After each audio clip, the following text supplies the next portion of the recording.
Assalamualaikum warahmatullahi wabarakatuh. Salam jumpa dengan wong santun. Kita tahu dan faham kalau kita melaksanakan sholat Jum'ah tentunya pasti akan dilakukan khutbah 2 kali oleh seorang khotib. Lalu bagaimana kalau khotib yang sedang berkhutbah itu ada halangan, umpamanya berhadas, umpamanya pingsan, dan seterusnya. Menurut pendapat yang kuat dalam mazhab Syafi'i, salah satu syarat khotib Jumat adalah suci dari hadas kecil dan hadas besar. Tidak sah khutbah apabila dilakukan oleh khotib yang berhadas.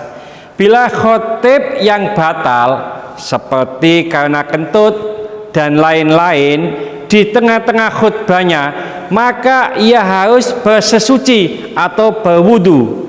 Maka setelah kembali bersuci, khotib tersebut harus mengulang khutbahnya dari awal, meskipun ia kembali dalam waktu yang singkat.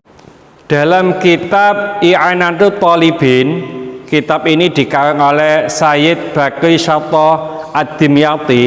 Di sana dijelaskan wa syurita fihi ma tuhun falau ahdatha fil khutbati istanafaha wa in sabaqahul hadatsu wa qasural faslu li'annaha ibadatun wahidatun fala tu'adda bi taharataini kasolati.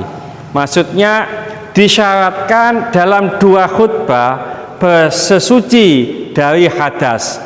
Maka apabila khotib berhadas di pertengahan khutbah, ia wajib mengulangi khutbahnya setelah ia bersuci, meskipun tidak sengaja berhadas dan pemisahnya sebentar. Sebab khutbah adalah satu bentuk kesatuan ibadah, maka tidak dapat dilakukan dengan 2 kali bersuci seperti halnya sholat. Khotib yang batal dalam menyampaikan khutbahnya diperbolehkan untuk mengganti dirinya dengan salah satu jamaah yang hadir, dan pengganti khotib tersebut boleh meneruskan bacaan khotib yang awal asalkan tidak ada masa pemisah yang lama menurut standar keumuman atau urf antara bacaan khotib pertama dan kedua. Namun jika melewati pemisah yang lama, maka khotib pengganti tersebut harus memulai khutbah dari awal.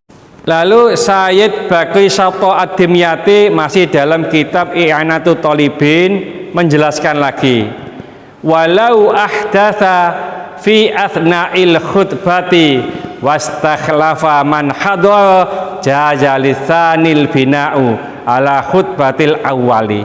Maksudnya apabila khotib berhadas di pertengahan khutbahnya dan ia minta diganti oleh jamaah yang hadir, maka khotib yang kedua boleh meneruskan saja khutbahnya khotib pertama. Tetapi jika batalnya karena pingsan, maka penggantinya itu harus memulai dari awal.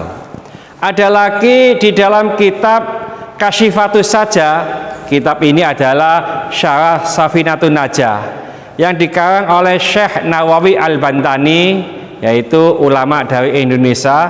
Beliau menyebutkan, na'am la yajuzul bina'u fil igma'i mutlaqan fa idza ughmiya 'alal khatibi qabla ayyutimal khutbataini lam yajil bina'u minhu wala minal khalifati li zawalil ahliyati fihi dunal awali.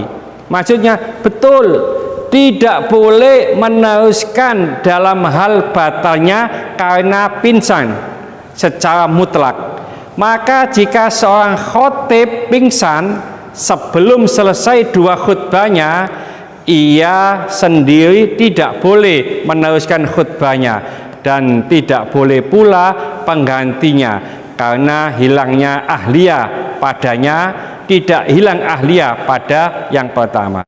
Jadi dapat disimpulkan bahwa seorang khotib yang sedang khutbah menurut mazhab Syafi'i harus suci dari hadas kecil dan hadas besar. Bila seorang khotib yang sedang berkhutbah ia batal, maksudnya kentut, maka dia harus berwudu dulu. Setelah berwudu dia kembali untuk melanjutkan khutbahnya, maka harus mengulangi khutbah mulai awal. Tapi kalau dilanjutkan oleh salah seorang jamaah yang ada dan waktunya belum lama, maka khotib pengganti ini boleh langsung melanjutkan apa yang dibaca oleh khotib yang pertama. Tapi kalau penggantinya ini lama waktunya, umpamanya khotib pertama tadi wudu tapi tidak kembali-kembali, lalu diganti oleh khotib kedua, maka khotib kedua ini tidak boleh melanjutkan apa yang dibaca oleh khotib yang pertama, tapi harus dimulai awal. Beda dengan khotib yang sedang berkhutbah lalu dia pingsan, lalu diganti oleh jamaah yang ada di sini, maka pengganti khotib ini tidak boleh melanjutkan apa yang dibaca oleh khotib yang pertama, tapi harus mengulangi mulai awal.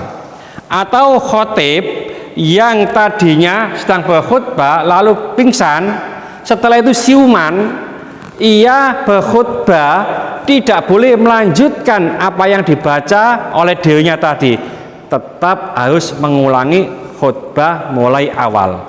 Mudah-mudahan sedikit ini dibarengi hidayah oleh Allah Subhanahu wa taala, mudah-mudahan bermanfaat bagi kita semuanya. Sampai jumpa di video yang akan datang. Akhir kalam, assalamualaikum warahmatullahi wabarakatuh. Salam Wong Santun.